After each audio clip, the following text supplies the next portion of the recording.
Welcome back, everyone, to your podcast, our podcast, the Popular Side Podcast. We have a special episode. Yes, we do. Okay, so first we're in person Mm-hmm. in Lagos, Mm-hmm. back in our usual Lagos home, Yep.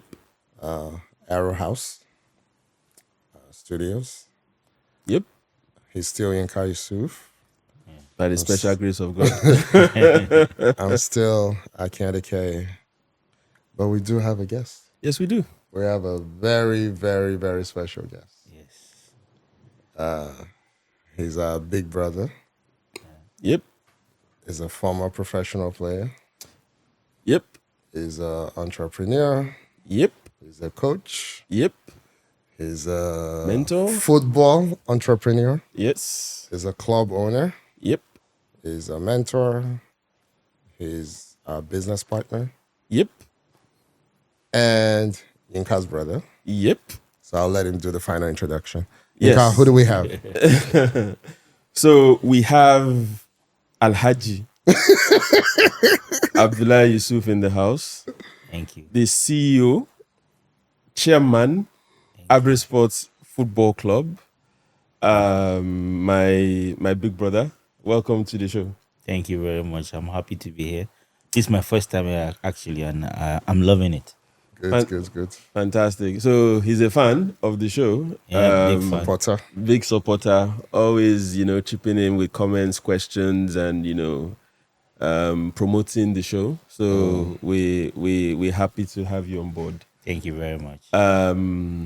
Now, Akin will tell you why we specifically brought him for this show in terms of the context of the episode that we're about to shoot. So, Akin. Yeah, but first, so we've kind of mentioned AbraySports in the past, Yes, we have. but we haven't really talked about it. No, we So haven't. AbraySports is your creation, right? You're the chairman of the club. You're the owner of the club. Did you ever coach the club? Yeah. Okay. Yeah, but right now you're not the coach, but you Yeah. are a coach. Yeah. And and Yinka and I are also affiliated Yeah. Yes, we are. Yeah. with AbraySports as, call it, co-owners. Yes. Yes. So, but we're very happy to be for you to be here. So Thank you very thank you for gracing, little venture here with your presence, and we can't wait to have this conversation.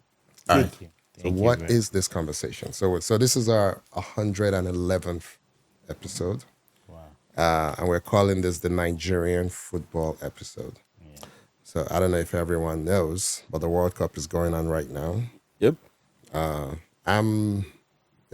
We talked about it. I'm not attending any games. Yeah. I'm kind of boycotting. There's many reasons why I'm not attending. The price of the ticket? That's one. So, okay, I'm glad you brought that up. So, 4 years ago, in Qatar to this year in the US, some tickets are 10 times the price. Right? Yes. Yeah. That was in Qatar. So, I am very, very, very anti FIFA corruption. And I think there's a lot of corruption in FIFA. Yeah. I am also very, very, very anti what Infantino is doing with a certain US president. Now they say he can be on the podium for Presentation of the for trophy. presenting the trophy, so when Harry Kane wins the World Cup, that's a joke. That's never going to happen. He might maybe get to touch the World Cup, and then who knows? This certain person may keep the World Cup for himself. Yes. Like he kept the Club World Cup for himself. Yes. And then you go on with the replica. Yep. Yeah. So the whole thing stinks to the high heavens. I am not a fan of that kind of interruption in football. But my biggest problem is player welfare. Like, I am a big proponent of player welfare. Declan Rice said something after Arsenal won the league. It's like, we started in July and it's about to be July again. They're still playing. They're still playing. Just to play. The top players in the world play 65 times a year. Yeah. It's crazy. It's unsustainable. We're seeing more ACL injuries, Yes. more Achilles injuries. Yeah. It is not sustainable. Declan Rice will probably be done at 32. If he keeps going like this, Yeah. like it will this. probably be done at 32. Mahrez should still be able to perform at this World Cup. He shouldn't be coming off the bench. Yeah, right. The medical science is so good right now that these players, I mean, Messi's an outlier, Ronaldo's an outlier. I don't expect everyone to be 38 and 39 scoring hat tricks. Yeah. But people were playing till 32, 30 years ago. They should be playing comfortably to 35 today with the medical science we have. Yeah. You're right. But with playing 80 games a season, 65 games a season, they will not. They will not. So It's too I have much. a big problem with that. And this is a 48 team World Cup. So now it's a 5-week tournament Tournament. instead of 39 4. days. Yeah. Yeah, it Yeah. used to be 4 weeks. More matches. More matches in the heat. Yeah. I mean, there's some cities in the US that should not host matches. It's just too hot. Yeah. Why are you in Miami? So Yeah. there is no decision I can point to that put player welfare into consideration. Yeah. So that's why I'm not attending any games.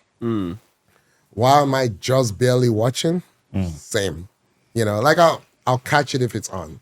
Yeah. So I haven't actually sat down and said I've also been traveling, obviously.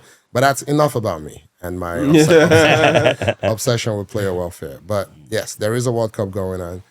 We're here because Nigeria is not at the World Cup. Yep. 48 teams, 9 from Africa. 10 from Africa. Is it 10? Is it 10? I thought it was 10. Oh, wow. Why did I think it was 9? No, I think it was 9. Let's, Okay. 9 or 10? Okay, 9 or 10. No, Nigeria. No, This was Nigeria. 9 groups. I think it was 9 groups. But Yeah. they had it by somebody that went to the qualifiers now. No, Congo. DR Congo. Yeah, Congo went for qualifiers. And they won. And they won. And they are 10 there. from Africa. Yeah. DR Congo is playing today. Oh, my Lord. I think they're playing today, actually. I think you're right. Yeah, I 10 forgot from about Africa. that. They play in I forgot Portugal, about right? that. I think they're playing Portugal today. Yeah, they're playing Portugal. So 20% of the teams are from Africa. Yep. Yeah. 0. From Nigeria. Nigeria in there. Okay, let's just get into it. Yeah. Well, I think consistency is our problem. If you look at how we change coaches before we go here, imagine if you had Chele long time. From what I've seen of the new coach, I think he is the best for the team. If you look at the current crop of players right now, you notice that there are so many players we've never heard before. And what he's trying to do is to move ahead from the old players to the new players. And from the last few matches I saw, there was this guy, Abdul Yusuf. Nobody heard about the guy before. The right back, right? The right back. Yeah. Nobody. I still don't know where the guy is from. He plays. He plays you in like it. Belgium. You like Yeah, it, he's yeah. a good player. Yeah. Then there's this Jonas Zadok too, who just came in, signed for Brighton. Yeah. These are players nobody knew before. So Nigeria is blessed with so many talented players, but our problem is how to put them together. And what has changed now is the fact that if you look at the previous years, we've been repeating the same set of players. Nigeria will start asking, why can't you bring back JJ? It's still Nigerians that will ask, why can't you bring back Even JJ? today, at So why can't you 50, bring- 52 Why now. can't you bring back JJ? But the thing about it is that we have so many other JJs. When somebody was saying recently that the way this guy that plays for Chikwueze, Yeah. he said the way Fulham. Chikwueze is going, they're already facing him out of the team because they are younger players who play better than Chikwueze. Because the previous coaches will not even look at new players; they keep repeating the same set of players. But look at this guy, Chele. He came in with. I saw some. There's a guy that plays for Rangers. Nobody knew there was even a Nigerian player in Rangers. The central defender, Fernandez. Yep. Fantastic player. There's another guy that plays for Trabzonspor, Enwewu, that played, that paired with him. These are young players. By the next Nations Cup, you see what's going to happen to the Nigerian team. The average age is going to be below 25. With the way we are going now. So you're sounding very optimistic I am. about the future of Nigeria. Very, very optimistic because I think the next Nations Cup, we are going to bring out a new team. And it's all bound to this coach because he's the one that's always scouting, looking for all these young, good Nigerian players. So is it him or is it his? He has Nigerian assistants, right? Of course, he has Nigerian assistant, but Yeah. it is But they're his down, job. way down the pecking order. He has his own team. He has his own Then team he that has does the scouting thing. the other people that NFF has kind of said you have to work have with to them, work with kind them. of. Yeah, Right. yeah. But it's good to bring all these young crops of players back into the team, and then you see that we have a young team that's going to do well. Wow. Okay. So Akin, we'll go into much details about Super Eagles later. Yes. But going back to Akin's question around, Nigeria, the football, Super Eagles not being there, and the whole problem. I think that's the smaller subset of the bigger problem that we have. So would you say Nigerian football, will you say the problem is leadership or is it structural? I think it's structure. It's more of a structural thing because if you look at what is happening in the league, even the Nigerian Premier League now, before, let's say about 2-3 years ago, the average age was like 32, 35. Whoa.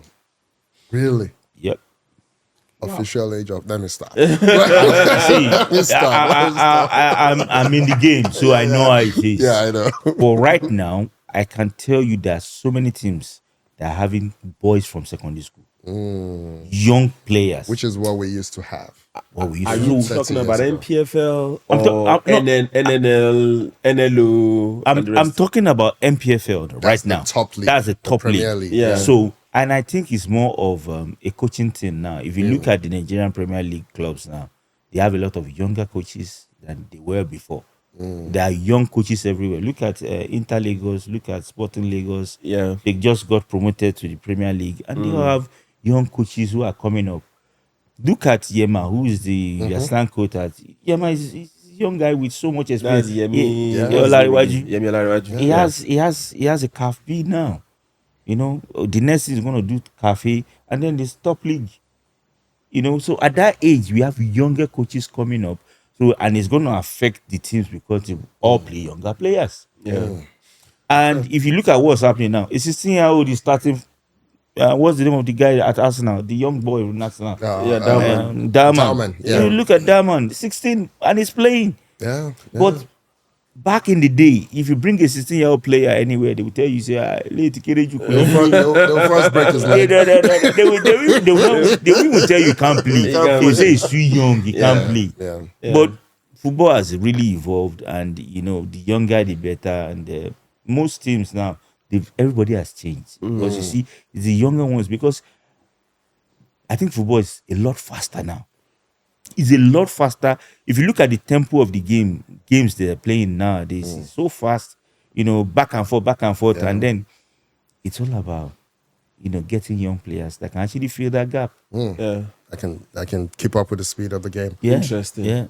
So, I agree with you. I think it's structural, but at the same time, I also think there's a bit of leadership element there. Because if the structure will change, Yes. with the way our football is right now, it will have to be done at the top. Okay, you are get you what I mean. thinking ministry or NFF or the league or all of them? All of them. All of them. You see, for me, it seems as if you need to have like a 15, 20-year plan, right? That you're going to break down into short-term, medium, and long-term. Yeah? Just like the Moroccan Football Association did. And that's what Morocco is benefiting from right now. You need to have a long-term plan so that irrespective of who's at top, we have, how do I put it? You have a plan, you have a way of how you rolling want out to, players. exactly, how you get want what you're to saying. start developing. Because right now, everything is just all over the place. Yeah? We have a very, very poor league, which is not marketable. It's not generating revenue. Nigerians love football. We're crazy about football, but we've outsourced our football. We've outsourced that joy or that, the whole time that we allocate to football is in outsourced to EPL, Champions League, Yeah, La to Liga. Europe, more or less. Yeah. You go to Kwara United games diligently. Yeah. Yeah? Yeah. When I'm in London, I try to also. It's because we grew up loving, Kwara Bombers. Kwara Bombers, Yeah. and then Kwara United. But there are not too many people that would do same. You see Sporting Lagos playing, the stadium is empty. Ikorodu playing, the stadium is okay. Most of these clubs are owned by government. So at the end of the day, there's really the ecosystem is not thriving. So how can you sell that product to people? How can you earn back people's interest, people's love? Get it back from the EPL, get it back from the Champions League, where it belongs to right now. So Yinka, okay, let's drill down on that for 2 seconds. So what's the way forward, right? So Brazil has similar issues, right? Big country, big population, football obsessed, but they're playing like Italy. We talked about this. We joked about it. They're prioritizing speed over skill, which we never thought we'll see in our lifetime, right? I joked the other day that Dunga is the problem. They're still recovering from Dunga coaching that team. So everyone coming up looks like Dunga, Anyway, but why is the quality of our league so poor? I was just in Enugu over the weekend. I think Rangers won. Is it two of the last 3 now or 2 of the last 4? They won. No. Remo won the last one. Remo won the last one. Rangers won this. Before This Remo, one. wasn't it?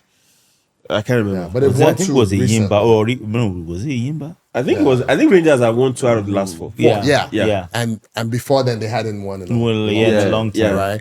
But I mean, when we were growing up, Rangers was like, Was Rangers one, shooting. one year old Rangers shooting. So what will bring fans back into the stadiums? Okay, so let me leverage on what Yinka said before. If you look at Lagos State now, there are 3 teams, all privately owned. Okay. There is Ikorodu, there is Sporting, and there is Ikorodu is Inter. privately owned. Yes, Oh, I know the I guy didn't know. who's the owner. I know him. So, what has changed, and what I will see will happen everywhere now is that it's going to turn from a government team to a privately owned team. All the 3 teams are in the Premiership now. 2 are in the NNL. They got promoted. So that what it means is that you have 3 private teams here in Lagos. And I've been to some of their matches. I looked at the way the thing is planned. You see, we'll get there. It might take a while, but we are going on the right course because they are already taking it out of the government. Because the whole idea of being privately owned or government owned is that privately owned is looking at how to make profit out of it. But most states they don't care. You spend money, they sell players, don't sell Money is allocated. Money is allocated. Nobody cares. An example of a state-owned team is that they sell players. The people who are in charge are the ones that take the money and spend. Yeah. They don't remit to anything because they know next season they'll still do the same thing. So this season, what an example is Korodu. This season alone, they've sold about 5 players. Wow. As they're playing, they are selling players. The guy I interviewed him when I went to the city, he saw me and we talked. And the thing about it is that the player keeps coming and going because that's the only way they survive. The money they get from the players, that's what comes back to the team, and they use it to run the team. Sporting had a player they sold to, I think, Sweden, and they had a partnership with one club in Denmark, where they have player collaboration. Players move from Sporting to. This is how business happens. A state team will not even bother because they allocate every year. They don't care. But we're on the right path right now. The number of private teams are increasing. I just counted 3. There's Kun Khalifa from Imo State. There's Imo State. There's Remo Stars who just got relegated. So, but Remo Stars have a platform whereby they've been selling players. They're actually the biggest export of players in Nigeria right now. Beyond Is that limits. why they got relegated? They sell too No, much? but not actually. There are other issues that collaborated in them being because the last game of the season was crazy. Because I support Kwara United. I thought we were ready. They beat us 4-0. I was there that day. We were actually 4-0. together that day. Remember? Yeah, yes. I thought we relegated. All And of a was sudden, saying, Insurance called Remo. When Insurance called Remo was leading. Insurance scored. So that means Remo was below Kwara United. I see. Because after 4-0, what do you expect Yeah, now? you You just have give up. relegated. Game, you are out. But all of a sudden, we had the result from Benin, and we had Insurance won. Insurance who scored 1-1. It was even 1-1. If Remo had won, Remo it's Kwara that would go down. Wow. So Remo drew, and Kwara, that was the only way we escaped relegation. Okay. You know, so because Remo Stars was one of the models. Remo won the yeah, league they last won year. the league last season. So how do you go from and what happened to Raymond was that the last season they won, better part of their key players left. Ah. So Yeah, they that had was to regroup. And then the thing about most teams that is continuity. If you are starting all afresh, the team gets the flow gets it's not just like the last time you won because you had the regular players. So it affected Remo a lot. So and when Remo came in this time, they didn't do too well, then they got relegated. So just to piggyback on what you said, so I like the fact that I didn't know that Ikorodu was privately owned. For example. Which it's is privately good. owned. So that brings like the privately owned teams to like 5 or 6 in the league. Yeah. Right. I think what then needs to happen is the MPFL management, things need to change in general, right? The whole transfer situation, player transfer situation in Nigeria needs to change. This buying a player for one season, after one season, it stops, you sign the player again, it needs to stop. So, Yinka, why do you think that is? Is it because these teams don't have enough financial security? Is because what do you think there are no guidelines, there are no regulations, right? There's no player protection, right? Nobody should be signing on a 1 year, one-off. Just but if you're talking about that, that means, for example, you want to sign a player from a particular club. Yeah, go and pay. You pay the club. That's what I'm saying. Right now, people don't pay clubs. Player season is over. Your 1 year contract is over. They move on. They Everyone's move on. a free agent. Everyone's a free agent. You move on. Right? So the whole ecosystem needs to change. As it stands right now, your only revenue cannot be player sales, cannot be moving players to Europe. You're killing the ecosystem. The talent that you're supposed to keep to draw people into your stadium, to draw people, to get commercial deals, to get your stadium to fill up, to sell merchandise to your fans, you are selling those people to Europe. Yeah? So I know this is the nature of the game. This is the game we play. Yeah, everybody wants to sell players. Yes. But the brand is struggling. That is how a Remo can win a league and get relegated next season. It's because there was a massive exodus. And Shoname knows what he's doing. Shoname is the owner of Remo. Yeah. Because he owns a club in Portugal. Yeah. Yes. And I think he has another club in another country. Yeah. So he has a conduit to move these players from Remo. And Remo has an academy beyond limit. So that conduit, that pipeline is moving, is rolling. And Tsunami is probably a billionaire. He's a billionaire, right? So he can afford to do that. But what happens to the rest of the league, rest of the that whole ecosystem? It cannot continue this way. It cannot. Okay, so someone says something about other team having, like Arsenal has it under 13, under 15, but an example is Kwara United. Last season they had an under 19 team. And how did they do this under 19? They started picking players from everywhere. I even give them players from my team, to play. They won the under 19 league, but not with their players, but from players they picked from. They don't have an academy. So let's call it the way it is. Yes, Kwara United don't have an academy. So what I'm trying to say is, all other teams should have that kind of setup that you can bring your main team players from your academy straight to the main team. Yeah, I think they should mandate every team to have So it goes back to my point in terms of the structure. The MPFL needs to regulate and say, henceforth, if you want to be part of this league, these are the things you need to do, right? You need to do BAM. You need to have this. Number one, you can't be government owned, or even if you are going to have government influence, it has to be minute. Maybe not controlling interest, just significant influence. All those kind of things. This is your playing. This is where you play. Henceforth, your players, you need to give them this. There needs to be standards. You need to set the bar high. Yeah. Okay. So another bit is this. Okay, that's a very good platform, but where does the money come from? So here's the thing. They have sponsors today, don't they? MTN sponsors the league. Yeah. league, yeah. Okay. Let me give you an example. Yes. Each team in the league, before the league starts, they give them, I think, 50 million or so. Yes. But look at that. 50 million is not. It can't do nothing for them. It can't even structure an academy. Not for the main team. The money is too small.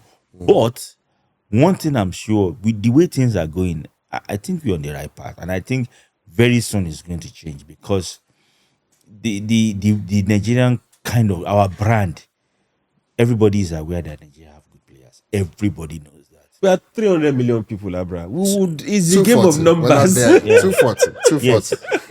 It's a game of numbers. So one way or the other, you get to know that we'll get it right. The change has already started. The number of private teams that are coming up is increasing. Yeah. So I know we'll definitely get there. Abra, hold on. The thing with these private teams are people with deep pockets.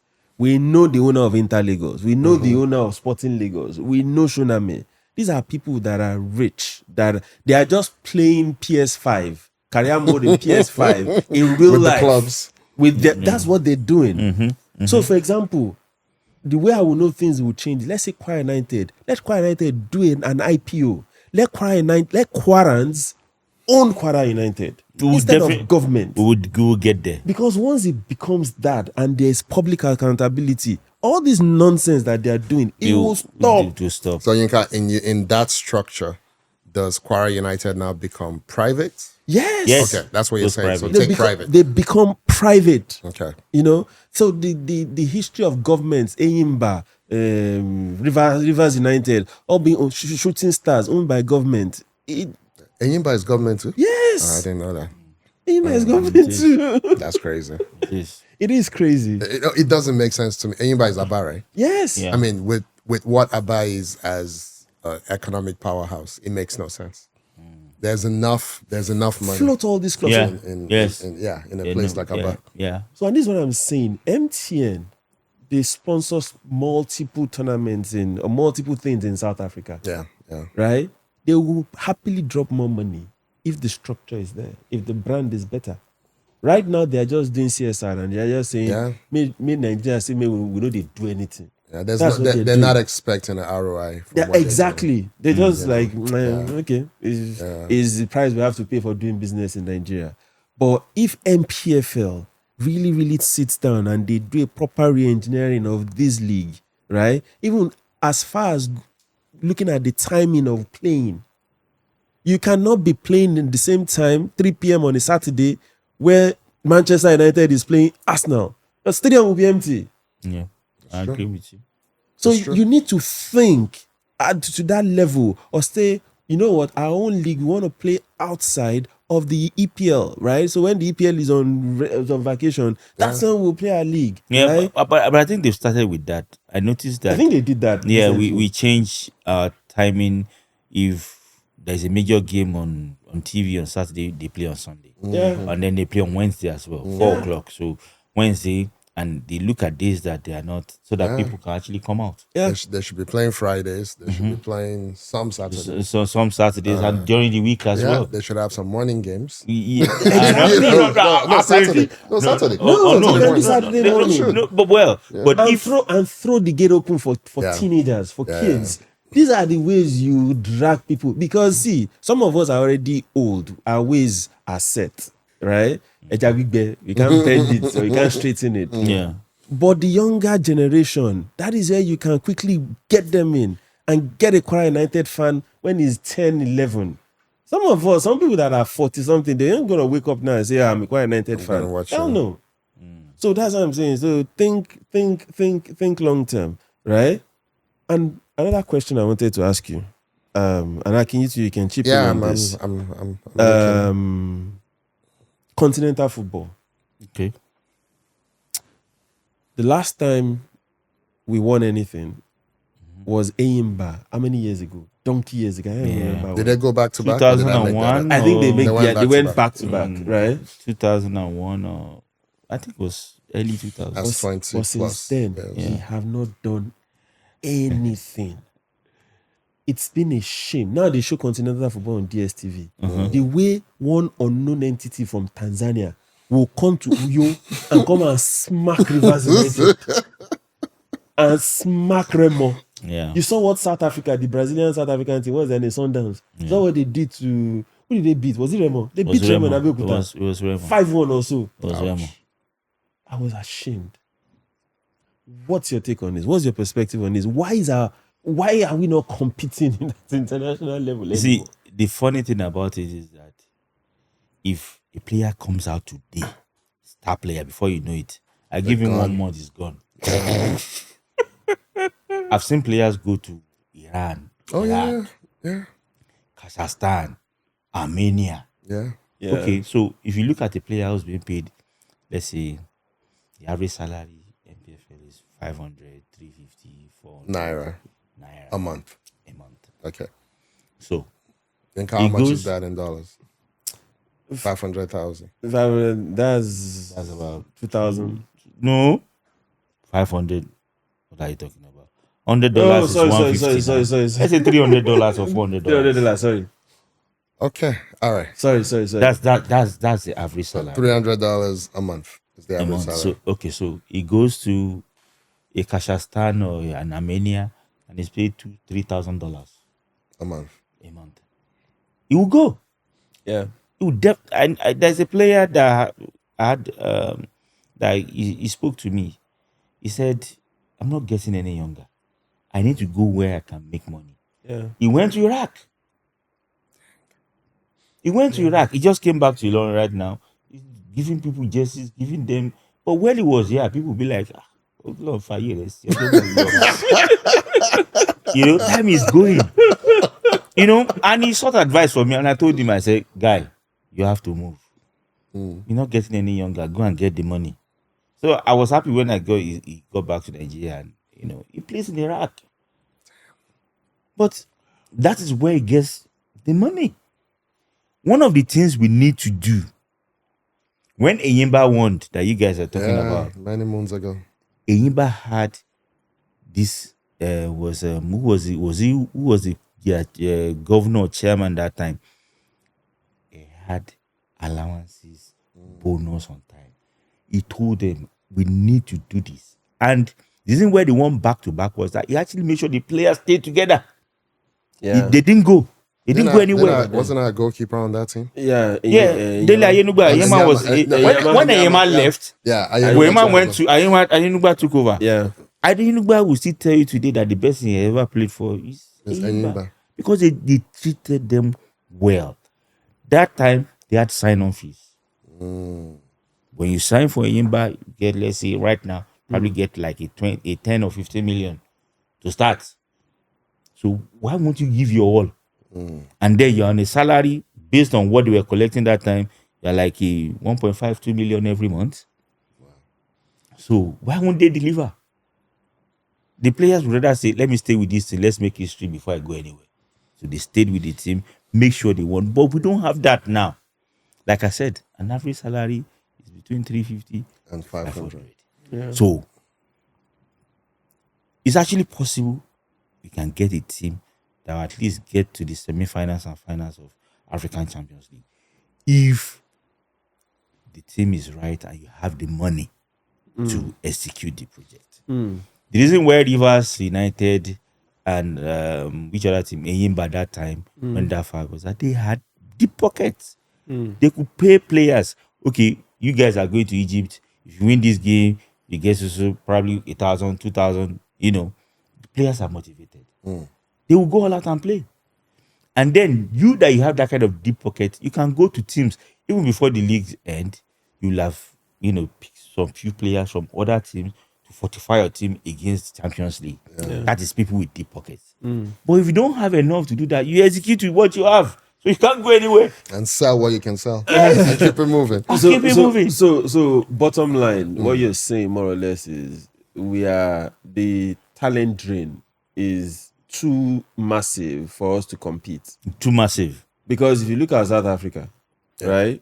Sundowns. They don't go nowhere. They've won like 2 or 3 in the past 5 years. Yes, they keep their best players. Because their best players, their foreign players, are in South Africa. Yes. They don't even have as much foreign but they can players. add foreign players. I get what you're saying. So they can get players from Zimbabwe, from Yes. But if you look They at are the South African Argentines. national, They are exactly. Argentines. Yeah. Look at the South African African guys. national team.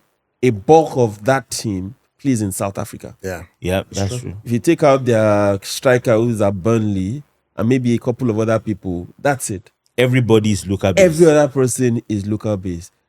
About 10 years ago, maybe 15, that wasn't South Africa. So they sat down and they're like, how do we make this better?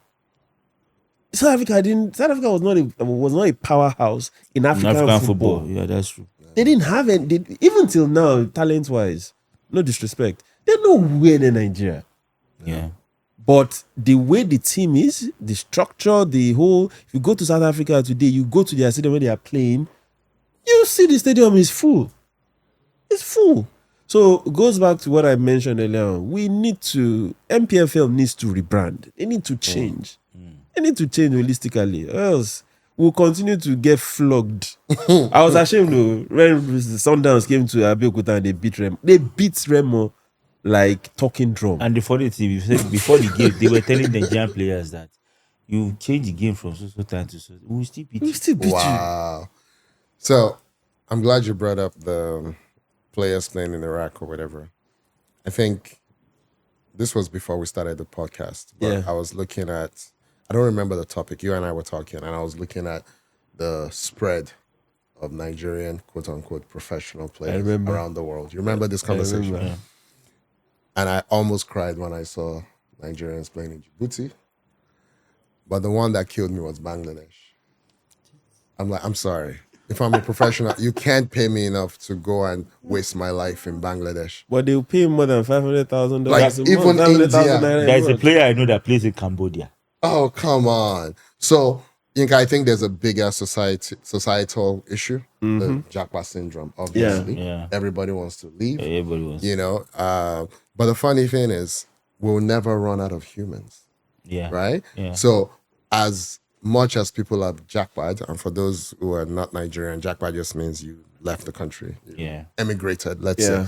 Right? The Nigerian population keeps doing what?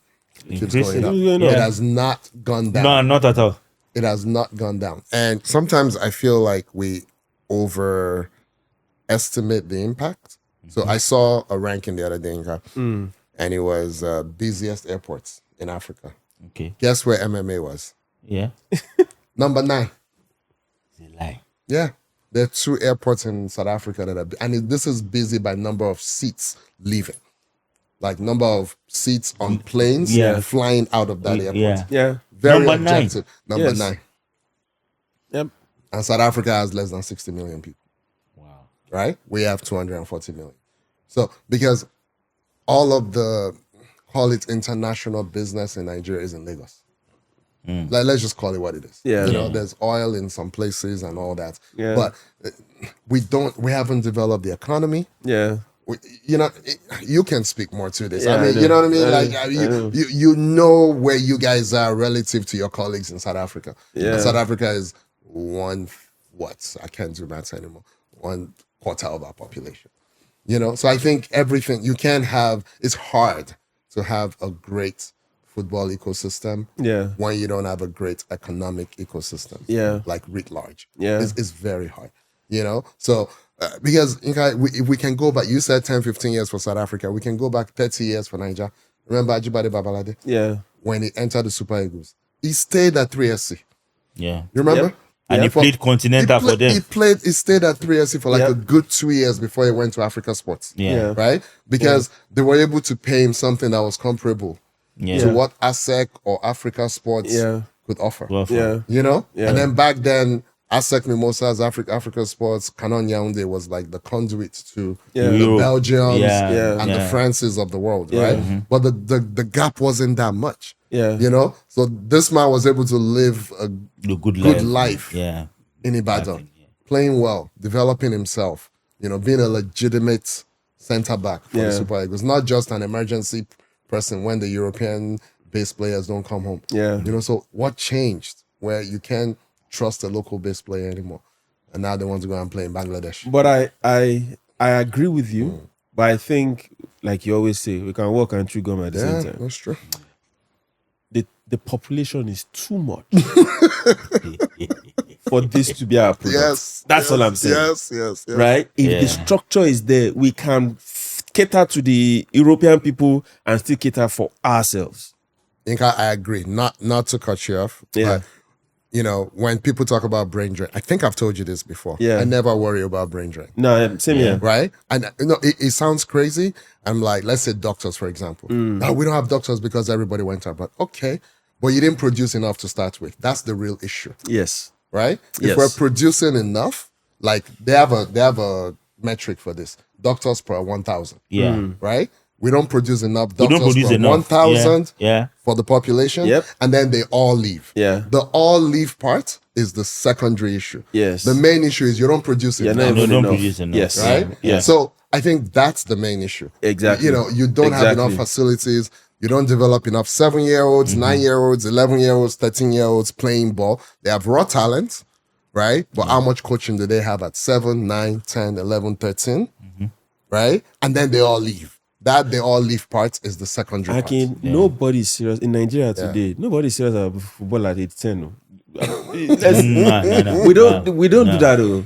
It is when you are 14, 15, and I'll be like, say, these guys have play ball sport. Then they say you now start looking for an academy for you. You see, schools are where sports should start from. Yep. Right? Yep. Go to most of the schools. Some schools this studio is bigger than some schools that we have. They don't even have a sports pitch. They don't have anything. You don't. They don't. Wow. So how do you want to nurture the talent? Where is the avenue? So I was happy. Agege, you see what kudos to the Agege local government chairman. You see what's going on in Tolu and all the refurbishment that they are doing. Tolu used to be the mecca of football in Lagos. You know this now. Is that a school or a neighborhood or whatever? Is a neighborhood more or less. Yeah. All them, what's his name? Odion Igalo, all those guys, yeah. But now they're restructuring, they're putting pitches, some sponsors came in, branded. I think I saw this. These are the things we need to do. You go to Ilorin, there are one page, 1.5 page. It was 1.5. In all of Ilorin. In the whole of Ilorin. Ilorin has what? Over 1 million people? Million? It's more. Wow. Really? more. We have well over 2 million in Lorraine. Oh my Lord. And we have one pitch, 1.5. 1.5. And that one is almost inaccessible. The other one is where everybody is, with the KFA pitch that everybody is managing. Yeah? Wow. You see what I'm saying? You see what I'm saying? I think I'll make one more point on the jackpot thing. Right? Yes. So I always look at what country is Nigeria the most like, right? When we talk about this, people leaving. Yeah. I'll say India. Yes. Right? People have been leaving India in droves. First, forced. Yes. You know the story. Yes. To the islands, to all kinds of places. And then voluntary. Yeah. Do they have a problem with medical care? Nope. They still produce enough doctors. Nigerians still go there for medical care. Yeah. And all their doctors leave. You see what I'm saying? So Yes. if you produce enough, right? You won't if have you that put problem. enough hospitals, Yeah. you can be in a rural part of India, you get basic healthcare. Yes. Now, major surgery, you may have to take a bus and go somewhere, But Yep. you see what I'm saying? Yeah, So yeah, that's why yeah, I don't I get you. worry about quote unquote brain drain. You drain. can't have 240 million people and be complaining that 5,000 went to Canada. Yeah. Okay, let them go. But what are you doing for the For the 50 ones- million that didn't go? What is the quality of it? Like when you're driving, I mean, what's the unemployment rate for young men in Young Nigeria? men, yeah. It's a lot. It is. Probably one of the highest in the world. Yeah. Outside of war zones. So again, how is that different from football? I just checked now. Eyimba won, you are right. Yeah. It went back to back, 2003, 2004. Akin, that is... That was the last continental. Ouch. And that was the first Champions League, right? That we won. No, for Eyimba, yes. But shooting one Was before. the Cup Winners' Cup. No, I mean Champions League though. I don't think we ever won. Eyimba was our first Champions League. Imba was So It was only a nomenclature change. So Champions League. Yes. Yes, it was Enyimba. Yes. But the equivalent of Champions League before we had one. Who won? Shooting won, right? Sure? I thought Shooting they Stars won the won. Cup Winners' Cup. Nwanyan won. Right? Okay. Okay. And then Enugu Rangers won. Okay. The My bad. Nwanyan one was the one that who played with them? Was it Rashidi Yekini? I can't remember. Which year was that? Nwanyan, let me check. Nwanyan was in 1989. Is the one year was still? Yeah, it was the that still a one club? that African Sport played in Nwanyan National and Yekini played for Africa Africa Sports. Sports. Yes. That was 1989. Yes. So what happened to them? What happened to Wanya? Nwanyan died now. The main Yeah, but the Nwanyan club died did now. not continue. No, the club they got disbanded and all. What are you saying now? Where's Leventis? Where's Abiola Babes? Oh. Okay, so there's this other thing that I remember now in Nigerian Premier League. You know, because of players moving from one side to the other, there are teams that all their matches they fly to all their matches, and there are some teams they go like 8-9 hours on the road Yes. to get to where they are going. So Yes. by you flying already, there's this mentality that you are not tired. You are going into a game. Now imagine somebody that went 8-9 hours. Plus, we're not playing our mates. Yeah. You know, we're not playing our mates. I'm you're sorry. going too far. You Tell Akin that some games, some players say, I'm not going 9 hours. Carry the beat him. Yes or no? Wow. Yes, now. It happened to when Ahmed Musa played for Kano Pillars. Yeah. the rest of them will go by bus. He will fly. He has money. he can actually afford private jets. He can afford private jets. So it gets to that level that they can't even, do. So, good- but that bros, journey. so this is the problem, right? So, we've talked a lot about Caitlin Clark and the WNBA, Yes. right? Before she came into the league, they could not fly charter. Okay. It was against the WNBA rules. They said Yes. there's not enough money, everybody flies commercial. Okay. And then she came in, and then they started trialing a charter program, Yeah. right? Yeah. And then all of a sudden, it's in the collective bargaining agreement. Yes. And now it's no Everybody longer- flies. Before Everybody. they fined the Liberty, Yes. the New York Liberty, for flying charter. They fined them Yeah. because their own owner was rich and Okay. was willing to spend the money, Then, yeah, right? And yeah. thought the women were worth it. So if Ahmed Musa comes back to Pillars, and that's not enough for the people running Pillars to be like, Jagba plane, or at least let's commercial at least, Yeah. or there's airlines based in Kano, based in Kaduna, based in Abuja. Yeah. They can't say, let's give these people, Or, half price. Or Akin, better still, if that is going to be a problem, then regionalize the league. Have a northern division, have an eastern division, so that everybody can still go by road and then playoffs. and then do playoffs in a central place, maybe in Abuja or somewhere, right? Everybody can go by road and not spend 6 hours or 7 hours on the road. Yeah. See, this really thing sad. is not rocket science. But if you look at it in another way, Yes. example is Aqua United had this agreement with Ibome. Yes. Everywhere they go, That's what I'm they saying. fly them. Same But thing with Remo Stars, because the owner of Remo Stars has Now an airline. you're making my point. They fly everywhere Remo too. owns ValueJet. Aqua Ibom state government owns Ibom here. Ibome. They also own Aqua United. So it's related party transactions. It should be. It should be. This is the only time I support it. But Aqua United, we don't You know what I mean? But you have Overland. That You have flies to Overland. Ilorin. Overland is I know, not but it flies to Ilorin. Like you put your name on it, you slap the team's name on it. I mean, this is not Overland hard. flies once. Let's just pack it. But you know what I'm saying? Like, this is I not know what hard. you're saying. I know what you're This saying. is not hard. I know man. what you're saying, but it's a tough one. But there are lower hanging fruits that you can deal with. I think that Yeah. flight is a long stretch, But now is actually it's an imperative now because of the security situation. which is why It's I not said- just bad roads only. yeah, It's bad roads, yeah. security situation. They need to regionalize the league to some extent. Yeah, but because there was actually a time they wanted to do You need to regionalize once the league. Group A and Group Group A, B, yeah. put them, East, the West, way East, yeah, West, whatever. yeah. and then. But I think going forward, I think that should be the That best should be the solution. way forward. See, that's what happened in NLO now. Remember, AbraySports used to go to Yeah, one Ekiti, until Akure, until they're like, you know what, just play within Kwara. Regions, yeah. Play Kwara, have a champion in Kwara that will come and play the other champions, other and you get places, who will promote. Okay. So, quick segue. Okay. Right? I know we talked about continental football, but it's a similar thing even for the age group tournament. Yep. Okay. Yeah? At the national level, like At the national level. U17, U20 World Cups. U20, yes. We've never won under 20 World Cup before. We've won the under 17 World Cup 5 times. And we've made the finals 8 times. Right? We are up there at U17, U20, Yeah. and then the main team nowhere to be found. What's your take on this? Well, I think there is a difference now, because they used to do what they call paddy before.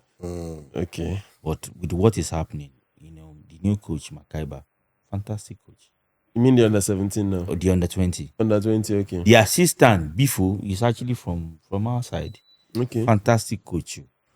And I know currently they're in camp right now. Yes. They're in camp, and then they've been there for a while now. So they're preparing. Before, we prepare weeks, like 2 or 3 weeks before a tournament. So what do you want to do? And then we have the under 17. They've already announced the coach. And I know NFF is trying to, there's some things that they didn't put in place before, but now they are building a camp. They are getting pitches in Is it in Abuja? In Abuja. Okay. Inside the Go project, inside it. Oh, okay. That's what they are doing right now, because Okay. they don't want to start moving all these under 17, move it to Kaduna, move it. They want to put it there in Abuja. Should have been in place like 40 Like, years ago. yes, I would agree. Yeah, I agree with you. But but at least we are doing something. Is because before, all these logistics of moving players here and there wasn't okay.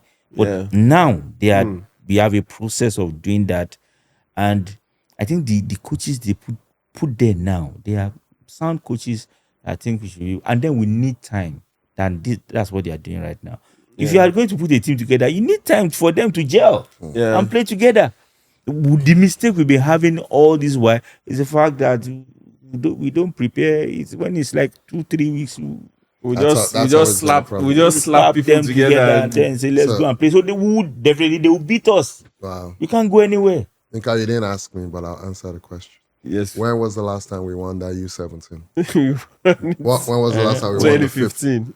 Okay, And then so about Osimhen. 10 years ago with Osimhen. Okay, so then maybe that Was it tough. Osimhen that was last said that one? Yes, sir. Okay. So who won the 2 years before them, Osimhen? It was that guy, Is it Cristiano. Crisantos? Santos. I thought Crisantos was the 2007. No. Possible. No.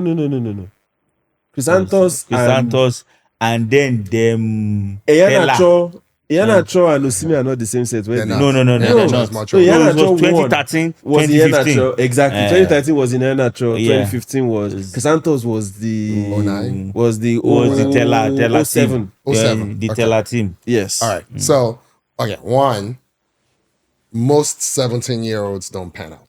That's just how it is, right? Yeah, fair enough. Most 17-year-olds don't pan out. Yeah. I have my own theory. We know we used to be 8 sheets. Yes. We can say it. We're Yes. among family. Those early U17s, those were 8 sheets. The Europeans and maybe South Americans were playing real 17-year-olds. We were playing not. South American too. Yes, Nine that's why I said some. Some South Americans. Yeah. The more European-like, the less likely you are to cheat. Yeah. Don't hit the player, hit the game. Again. But that's true. And then you get to 21. It's really 20, right? At 20, you're more sure of yourself. Those who drop out have dropped out. There's better coaching. They're in academies, like you said. People are actually in academies, and now you can compete.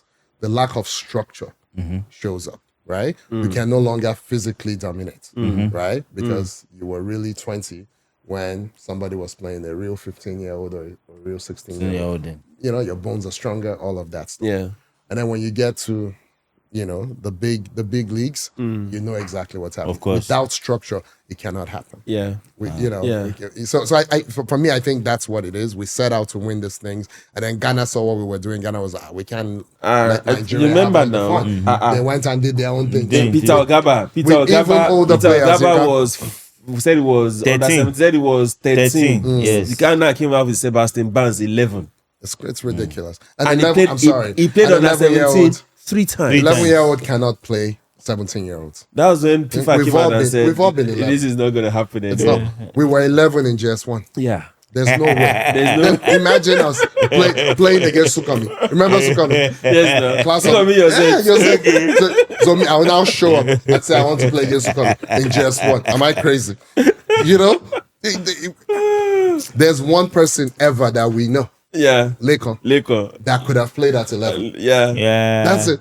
I That's did it. my FIFA. That's it, because his bones were like set from like age 8. Yes. But that's like the guy is a unicorn. Yeah. You know? Yeah. So there, come on now. It's anyway. It's crazy. It's It's we're crazy. not a But serious to people. buttress your point, Aki, we don't even. What happened to use fun? Because I don't think 17 is when you should start piecing people I agree. together. I agree. It should start. So, for example, the academies in the UK, Yeah. Arsenal, for example, they have an under 10, Yeah. then they have an under 12, then they have, is it 14 or 13? They have 15. Then they have 18? Yeah. And then they have a you graduate Youth team, which is exactly the 21s. exactly. Then if they see, it's just like it's fishery. You know when we used to do fish farm. When you put all the fishlings into the water, Yeah. some of them will grow bigger than the other. Once you see that one has grown bigger, because if you leave it in that pond, it will eat the smaller ones. one, You need to separate. You need to say, okay, oh guy, you are too big. Yeah, come and stay with your own people. Yeah. So by the time you are 13, you see a superstar. You're like, Oga, you need double promotion. You are way ahead of your people. Yeah. You push that 13 to the under 16s. That is how you have a Max Dowman playing for Arsenal. That's not- That is how we have a Jeremy Monga playing for Leicester. About That is to how play we for have Arsenal. Ayub Buhadi playing for Lille at 18. It was because by the time he was 10, 11, they realized you are way ahead of your colleagues. yeah. We don't have a 10 to 15 structure anymore. Even the academies that we have. And this is not, it's tough because you and I have talked about this before. Yeah. How many times have we discussed having an under 13 at AbraySports? Yeah. But we tried it just didn't work. Yeah. Because there's complexities around the parents, Yeah. right? There's complexities around schools for these kids. So until you have a proper footballing academy where the structure of the school is geared towards them being a footballer, a complete footballer. La Masia. Exactly. La Masia. So Yeah. when you wake up in the morning, you train first. Yeah. Then you shower, then you go to Go to class. school, yeah. Right? Then you close at whatever, then you train again. Then you do some siesta, you go to bed. That's how it's supposed to be. Yeah. But Yinka, you can see the people who come out of these academies in Europe successfully. You can see who they are as human beings. It's not just you're developing the whole human. Yeah. Exactly. Yes. Think Yes. about the people we admire today. Jürgen Klinsmann. You know, and it's not just, I always marvel at their language skills. It's Yeah. not just the language skills. You know, Klinsmann used to brag back in the day that he didn't employ agents because he had the sense to read his own contracts in whatever language. You know, you might just get a lawyer. That's cheaper for you than getting an agent. Yeah. So you get a lawyer. You know, what language does Klinsmann not speak? And he has common sense. He's a smart guy. You know, and of course, the man of the hour, Arteta. You know, left home at 16. You know, but he had proper football education. Education. From La Masia, Yeah. you know, to the Rangers, to you know, PSG, to Everton. You know, so we're missing a trick. You know, when we just, it's like all man for himself. If you make it, you make it. Everything is so individualistic. Yeah. You know, and I feel like with social media, we do tend to adulate the individual over systems. Yeah. You know? So you know the thing I hate the most in the world. I will tell you, I will remind the thing I hate the most in the world. And I'm a big, what is it, Nigeria file? Like I never demarcate my country. But the thing I hate the most in the world, one Nigeria broke one record somewhere in the world. Don't tell me that nonsense. I don't want to hear it. Because for every one Nigeria that breaks a record in Japan, there's 100,000 I can't eat in Nigeria. I don't want to hear it. Yeah. Talk to me about systems. Stop adulating, Yeah. promoting individuals Yeah. who made it in spite of. Yeah. Why are we, how many 100 years later, we're still talking about one individual that made it? Yeah. Don't talk to me about Osimhen. Talk to me the Osimhen that Nigerian killed. The Yeah. 100 Osimhens that we ate up. Yeah. Yeah. Because we don't have a system. Yes. And based on this signing, this Zadok boy now that this, you will see the number of, knee-jerk reactions from people that think they have money and they can do stuff. They will say, okay, I want to set up my own academy. Right? It's going to happen. It's And already happening. It's already happening. And you already can happening. testify to this. Yes. AbraySports. Maybe a brief history, right? You were in Lagos. We were in Lagos before. Yeah. Right? At Oregun. Then we relocated to Ilorin. Yeah. When we got to Ilorin, how many teams did you meet in Ilorin? It was only 2 teams. Wow. How many teams are there in Ilorin right now? Yeah, 16. In what, 7, 8 years? No, 4 years. 4 years? Wow. And the reason is And because I'm just talking NLU. If you are talking I know. academies, they're over 50. they're over 50. For those who don't know, NLO is like Division 3 Yes. in Nigeria. Yes. Yes. They're over 50, Over 50. right? And a lot of people come to you to say, how do you do it? They ask me. They ask you, how do you do it?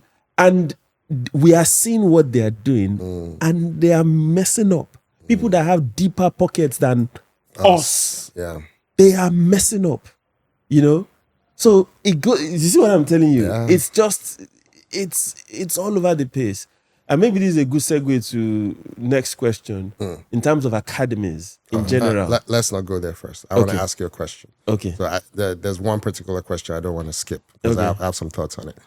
So, why are countries like Morocco producing technically superior players despite Nigeria's larger talent pool? I will ask it, then I'll answer, and then you guys can go. So, I actually don't think Morocco is. You don't think they're producing No. really? Unless you're only talking about ethnically Moroccans. Because the entire starting 11, I think none of them was born in Morocco. No, I disagree with you. How many of them were born in Morocco? They won the last under 20. So, Morocco So- won the last under Okay. 20. so Akin, I hear you, right? And to some extent, maybe I agree with you, but you're just looking at the national team. Okay, you're talking of from the If you go- grassroots. Okay. Yes. So even go to the club level, right? Wydad, what's their name? Oh, yeah, with that Wydad Casablanca. Wydad Yeah. Casablanca. Do you understand?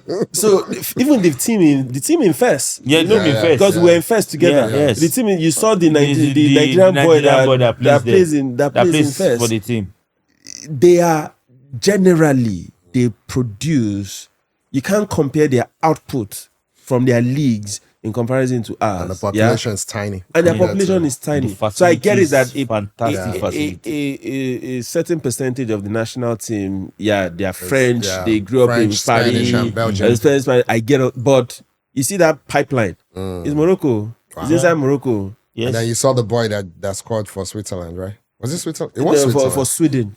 Was it Sweden? Ayari. It was Sweden. Ayari, Yeah, sorry. Ayari. Not Switzerland. And It's it was Moroccan? It's Moroccan Tunisian. and Tunisian. It's Moroccan So and one Tunisian. parent, Tunisian. His father is okay. Tunisian, You mother see, he is didn't Moroccan. celebrate. Wow. He didn't celebrate the first goal. The first goal. But Against after that was Tunisia. like, It was like, you know F you what? people.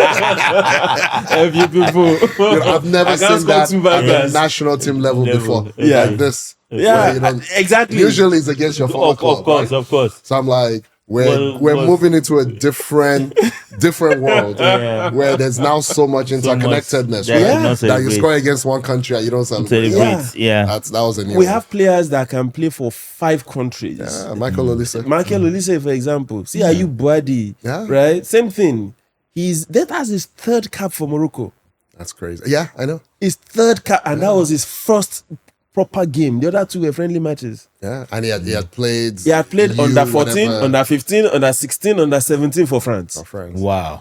I think as we're doing this, I think we can actually do a whole episode on France because for me that is the standard. You know, Yeah. we always joke. I always joke that half of the World Cup grew up in France, born in France, grew up in France, or passed through French clubs. Yeah, Yes. you're right. at least when there were 32 teams. I don't know about this you people's 48 team World Cup. I'm not among. But really, there are some entire teams, Algeria, that may not have a team without France. Yeah. Tunisia may not have a team. Yeah. And then Mali, Senegal, all of that. And then the clubs in England where their feeder teams are really in France.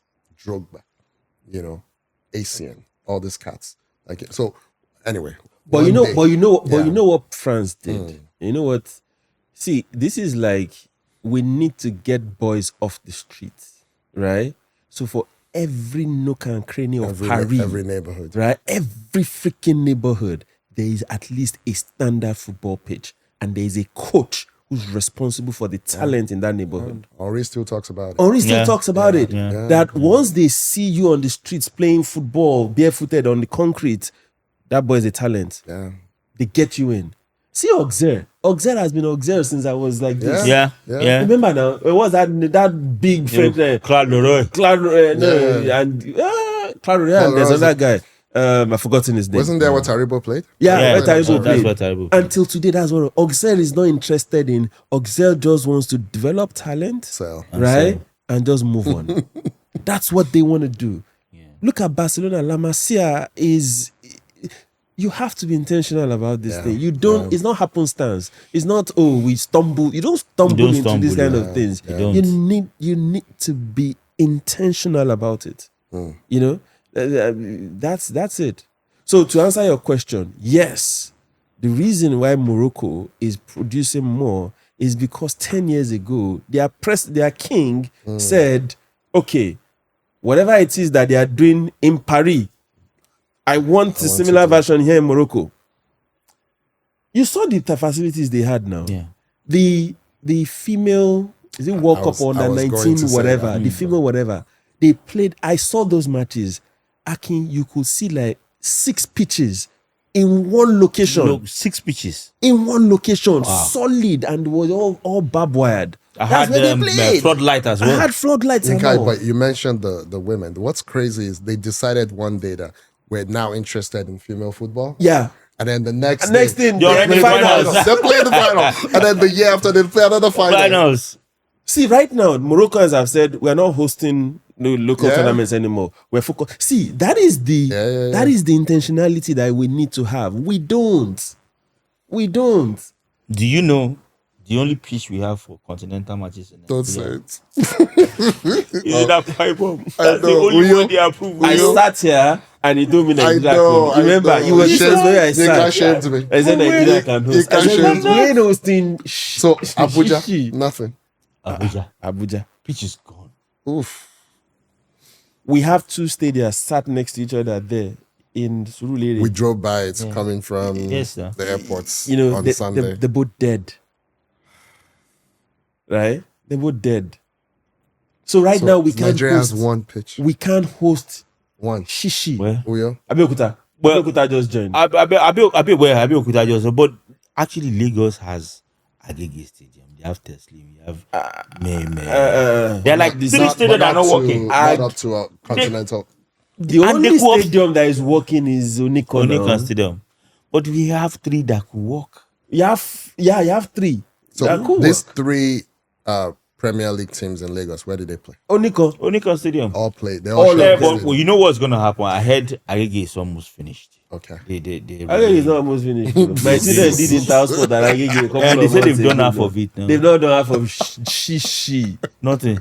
Or maybe they did the work after with the Intersport. But what I heard before, they said before the season starts, Agege is not going to be ready before the season starts. Who is going to play in Agege? Any of them. Maybe any one of them. It's an alternative pitch. Because I remember when we started, we used to play and Agege used to be, it's a close-knit area. And then fast come out very well to go watch games there. So... I think that's the next level. How do we go to privately owned stadia? Yeah. So. We have been trying to do something at AbraySports you can talk more about this. It's been difficult. Very, very difficult. Very, very difficult. Getting land that is suitable, not something in Amoyo. That is not too something far. in Come on. Come on. Yes.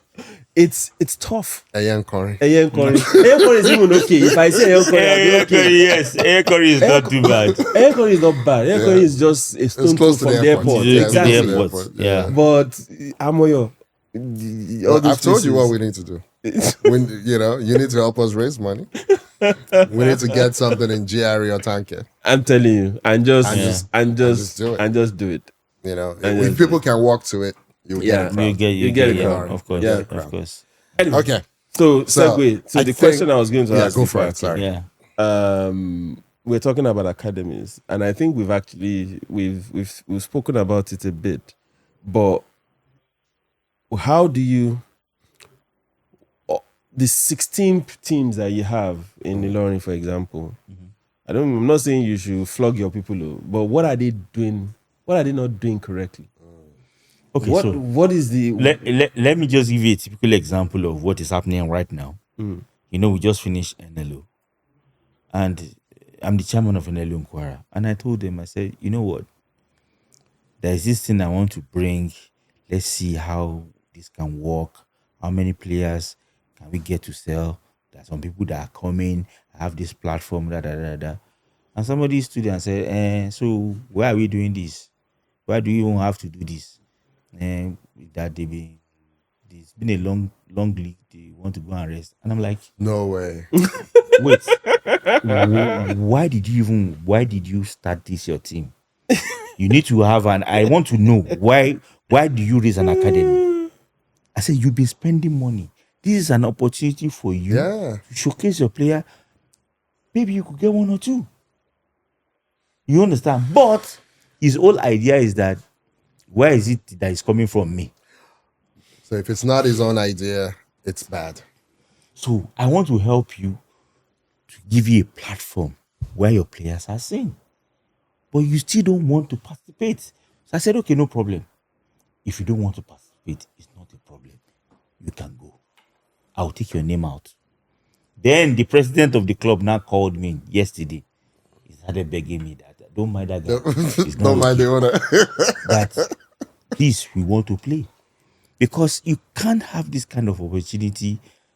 You see, scouting in Nigeria is mostly either in Lagos or Abuja. Yeah. Lagos, Abuja, because most of the scouts don't want to go to inner side of Nigeria. So let us stay Lagos. But I said, you're not going anywhere. This is coming to meet you in Ilorin. Wow. And you still don't want to. I don't understand, because I had to tell them, please, if we finish this NLO, don't disband your team, because what most of them do, as long as NLO finishes. Because they don't want to pay the players, they don't want to feed them. Yes, they don't want to do anything. They say, Wow. So what is Wow. so the whole idea of setting up an academy is different for so many people. It's very It's different. short-sighted. some You might know? just purely be political? Political, they say, influence. well, I have so many players. They give us money. I have so they carry them, go and meet somebody. I have so give us money. They give them money. When they finish, they pocket the money. Everybody go to their house. Wow. So what you're saying more or less is the intention behind setting up. It's It's completely not it's not different from clear. the way we even look at it. It's not clear. You understand? You Yeah. put up, you say you have an academy, and you have players that are 28, 27, 30 years old. Is that an academy? It's not an academy. It's not. I have no words. You understand? I have no But you words. do this all in the form of, say, you are setting something up. You say people come and assist me. Yeah. I'm doing this thing. Some You of them understand? don't have camps. They don't. Why I'm saying some. Yeah, yeah. Most of them don't have They camps. Most of them don't have where they train. Everybody just goes to the stadium. That's play. the Ilorin Stadium. Yeah. They just share the slots. There are even a Training. lot of teams that the team collect money from players to come and To play. come and play. Hey, you want to play? I give you so. Pay to play. Pay Yeah, to pay play. to play. So do you expect anything to come from those kind of teams? See, and then you get flack of saying, why is it you all the time? They call this, it is you. They call that, it is you. Because you have a program for the whole year. You don't have a John Jen say, you come today, come tomorrow. No. You have a team that's been together for a while. Obviously, you're going to succeed. You're going to succeed. It baffles me. No salary, so- no camp. There's a tournament. Just call a Call, couple call, of call, players. let's here and meet- there, let's meet at the merge stadium. them together. Let's meet at the stadium, And they go and they play. right? So I've watched so many NLO games, right? That you see our own kids, small, tiny. You are playing some people that are old enough to be their father, yeah. and you are still playing NLO In Division 3. in Yes. Division 3. So see, they don't have an ambition of going anywhere. They say there's tournament. Yeah, let's go and play. It's the dream. So, which then, because when you now have so many, I think we are watering down. If I had a way, I would just tell all of them, you just disband, let everybody merge into one entity. That they can never happen. But we've spoken about this before, It can and never it says happen. it can never happen. Can't. Right? Because the reason why people set up are different. Because I see maybe one player in the midst of some, horrible players. I'm like, that's a fine player. I wouldn't mind having that player in my team. But never, they will not release the player. To you. And then you watch some things, you don't even see any You player. don't even see any player. Wow. There's so many games I watch and I'm like, You don't even see any player. don't So see you can't tell nothing they've here. no talent, no coaching. Nothing. Nothing. It's just Ishan. Like I see. IGG. So can you? I say they call me. Can you come and watch our game? Let's see if you can spot one player. I went to somebody actually even invited me, and I went. I'm like, guy, you're wasting your I time. spotted nothing. There's nothing here. There is absolutely nothing. They don't do open camps, right? They don't. All they do is within this vicinity. Omo Babakaron here is a good. We have players from Mokwa, right? Shegun's from Mokwa now, We have players from Akwa Ibom. We have Ibom. players from Borno. We have which from is Jos. purely open camp. Just we are. If you can play, come. And if you are good enough, you stay. Yeah. There's camp and there's a field to train. Yeah. Okay. Akin, So- over to you. Inka, Yes, sir. I would say that we've done enough on the league. Yes. We've done enough on academies. Mm-hmm. I think we should do a small segment on the Super Eagles, Yes, sir. even though we've kind of talked about the Super Eagles. But Yes. So let me set it up this way. So when we started this podcast, I was known for doing rants. And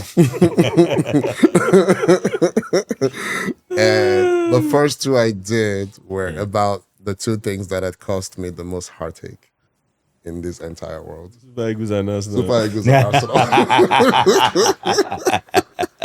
And people who know me would be like, why do you keep doing this to yourself? And then you add the New York Knicks to it as well. And then so I was even at the point I was asking myself, what is it that I never root for people who win? Do I just always like underdogs? And my favorite European team, favorite team outside of the Super Eagles growing up was the old West Germany, who never won either until 1990. They were always semi-final, lose, final, lose.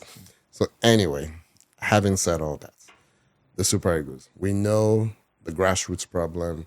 We know the home league problem. We know the Japa problem. We also know the playing for other countries Yeah. problem. 4 Nigerians playing for England, which breaks my heart. 2 for Canada. 2 for Canada. That one does not break my heart. They can go. They can't enter Super Eagles anyway. Neither of them. But jokes apart, Folarin Balogun could be. I think he made a strategic decision. Yeah. So he has zero connection to the US. Was Born in the US, Yeah. never lived there. I'm not even sure he visited. In fact, you heard They his story. chased him. I know the story. They said his mom, Yeah. right, was supposed to fly back, to London. and where they the lived. airlines refused to take her because For 7 months was she pregnant. was Yeah, too 7 heavy. 7 months. And that's how he know? got a US passport. Yeah. So otherwise, he's an English born and bred Arsenal kid, right? So he's English, Nigerian parents. And then, but this is the intentionality Yinka is talking about. The US went out and pushed. He was not thinking about the US. Why would he go and play for the US? When Sabibo. It was not thinking. They went and pushed. And it was like, okay, me versus Harry Kane, me versus Osimhen. That's it. No, Yeah, that's what yes, it was. yes. But no, Yinka knows I've always been a fan of the kid. Like Yeah. I believe in this kid. He also thinks I overrate the US team, but that's okay. That's a story. That's a story for another day. I told him this US team, if Pulisic can be healthy, we'll have something for you guys. Okay. Anyway, so I told Yinka that the US will win the World Cup before an African Oh. team. No, not this year. Before an African team. Okay. I told him like 15 years ago. Okay. He thought I was crazy. But anyway, so all that apart, are we is this generation underachieving? Or do we have unrealistic expectations for this generation of players? Well, Tyron Murphy said something recently. He said they don't know what is happening now. It is after they retire they will realize that this generation has actually missed 2 World Cups. Yep. 2. Yep. And they are their highest level right now, and they are not. He said they do. He said it is when they stop playing, they be like, so what happened to us? Why didn't we? If you looked at 94 sets, Yeah. 94 sets, which they showed their game again. I looked at that Every I time it looked comes up I on looked YouTube, I watch again. and I'm like, this team is actually the best team Nigeria has ever produced. We had everything. Yep. From defense to midfield to attack To goalkeeper. to goalkeeper. We had everything. If we had beaten Italy, we would have won the World Cup. We would have won the World Cup then. We would have. And guess what? That was purely Westerhoff. Yeah. Purely Westerhoff, Purely Westerhoff. loving Nigeria and was willing to scour through every nook Everywhere. and cranny for Nigeria for talent. Yeah. Starting in 1990. Exactly. Algiers They beat Algiers us 5-1. 90. No big deal. Amokachi was a bloody teenager. Yeah. Kaduna. Yeah. Just left secondary school. Just left secondary school. You see what I'm saying again? So Go ahead. So this particular set, that's why I'm the next Nations Cup. If you don't win it, that's the end. Yeah. That generation. If you don't win it, that's the end. It's actually quite sad for this particular generation. Because in terms of individual talent, We, can you imagine? that is Osimhen down. has not been to the World Cup. Imagine. It's a shame. It's a shame. This guy's goal record is ridiculous. It's ridiculous. It's 1 every 2, Been to right? the World Cup. Regardless of where he plays. Yeah. 1 every 2. Yeah, and he's not been to the World Cup, right? So I'm not as much of a fan as Chell as you are, but I'm willing not to mess anything up and just let him be there, right? All through Nations Cup qualifier, World Cup qualifier, till the next World Cup. I think consistency Yes. is more important now than whether the guy is talent, he has the talent or he didn't. No. I couldn't agree more. Just keep him there, I couldn't agree more. right? I'm more than happy, even if he messes up, just till the next World Cup qualifier is done.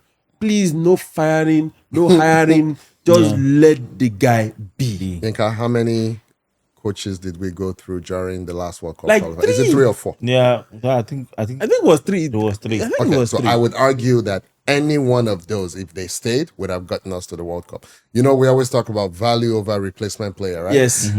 Minimal competence is what you need. The players are good enough, at least within Africa. Yeah.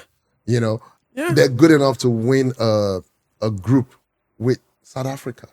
We're good enough. You know, what you need is minimal competence. Yeah. But instead, chop and change. Chop and change. So you could have chosen Finidi from the start. Yeah. And Could stuck have with him all chosen, through. Yes. Stuck with him. Portugal, but I never knew his name. I didn't Pasero. Pasero or Pasadena. What was his name? Never heard of him before. You could have chosen him and stuck with him. You know, like you need minimal competency. Yep. That's it. And then, like you said, consistency. Consistency. You know what camp looks like. You know it's coming. You know, okay, Iwobi is your creative fulcrum. It is what it is. Yes. He ain't no coacher, Yeah. but that's what we have. Yeah. Let's go. Let's build around him. Yes. You know, Yeah. Boniface is always injured. Forget it. It's Osimhen's thing now. How does Osimhen like to play? Where does he like ball to feet? You know, who is going to give him the ball to feet as he likes it? Those are your wingers now. Yeah. End Can of story. I say one more thing? Please go for it. Can I say one more thing? Please, I beg NFF or whoever is in charge of the Uyo Stadium or wherever we're going to play, you cannot turn home advantage to home disadvantage. How do you? Say more. Our pitches are not good. That is why Super Eagles struggle to play in Uyo. We struggle to beat people 1-0, 2-1. The same Super Eagles that me and you watched in first is not the Super Eagles that play in Uyo. Yeah. I'm telling you, this thing is not rocket science. And they're you not have- used to playing on bad pitches. They're not used to playing on batteries. They're not even also used to playing in the sun. In the So heat, why the yeah. hell are we playing 5 o'clock, 4 o'clock on the Saturday? Why can't we play at night? Yeah.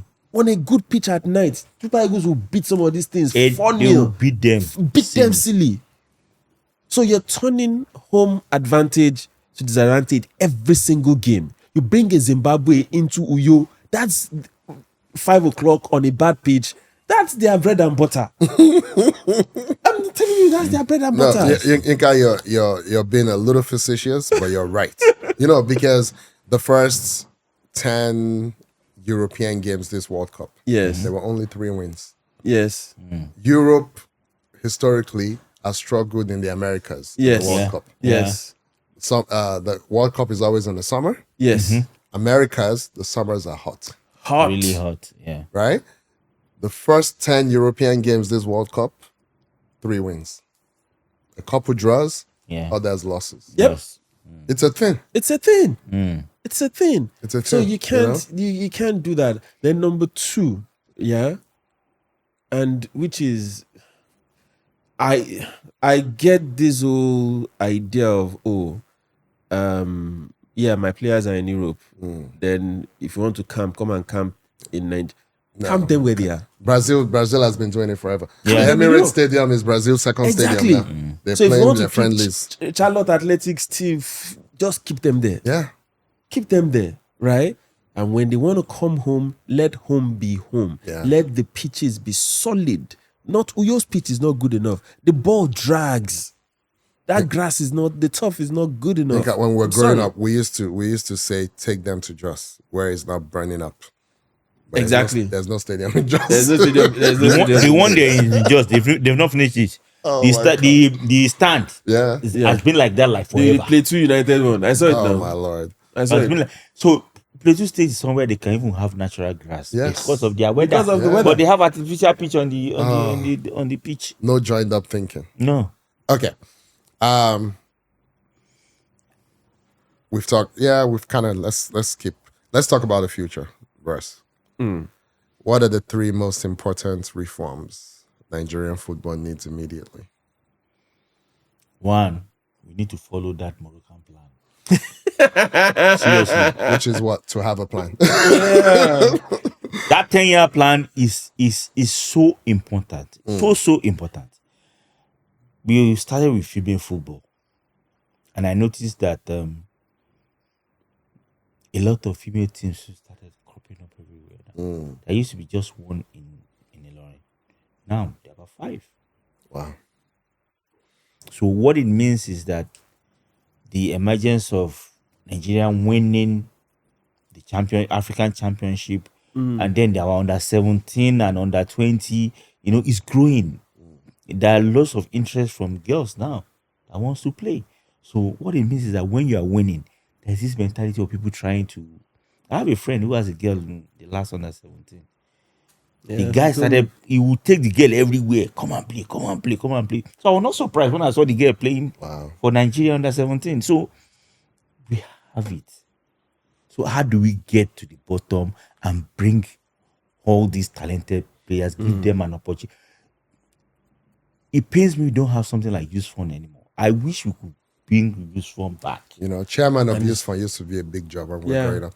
And it's Yes. not rocket science. It is not. It's absolutely not rocket science. You see, they sat me down. I sat with Youth Fund. They asked me, they would want me to be chairman of my own local government. And I asked them, I said, what is the plan? Do you guys have a plan? They said, that's why they brought me. You are the plan. That probably when you come, you give us idea because it's dead already. There was a time Youth Fund was the biggest platform for youth players in Nigeria. Yep. And that's Biggest Youth platform. Sports Federation Of Nigeria. Yeah. But now, let me tell you, they don't even everything is dead. The guy that was in charge that time, Alhaji Ojulari, I remember him. Yeah. The man took it upon himself to make sure this thing actually worked. But as soon as that man died, like the old dream just Everything died. just went. Died with him. It's still there. Youth Fund is there, but they don't have a platform anymore. I sat them down and I said, see, if you want to do this, it's a lot of work. You guys should be able to be ready to do, because you do more of marketing now, because they don't have anything. They don't have a sponsor. They don't have anything to stand on. And even if they have a meeting, to even bring them together, save that problem. Say, yeah, I don't have money for transport. You need to come for meeting. It's not easy. They don't have that, But it used to be, it was everywhere. Yeah. Every state had a youth fund coordinator or representative. They used to have meetings. They come to Lagos that time. They sat down. They were doing tournaments. Under 18, under 19. It was the biggest youth football tournament then. Yeah. But the platform is gone. Yeah.